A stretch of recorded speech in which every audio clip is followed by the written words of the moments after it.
তুমি এক মোহমায়ের নাম আফসানা। সজল ভাইয়ের কাছে তোমার গল্প শুনতে শুনতে তোমার প্রতি আগ্রহ জন্মেছে। আমি শুধু ভাবতাম কবে তোমার সাথে দেখা হবে। প্রেমে পড়িনি, অথচ যেন প্রেমে পড়েছি।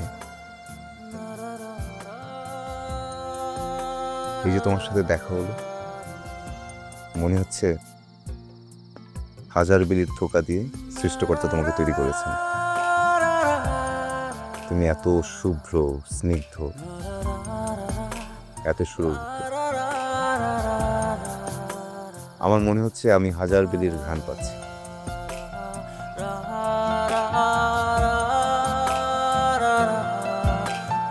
চলুন বাইরে কিছুক্ষণ হাঁটি, অন্ধকার দেখি, ঝিঝি পোকার গান শুনতে শুনতে চাঁদের আলোয় জোনাকির লুকোচুরি খেলা দেখি। যাবেন?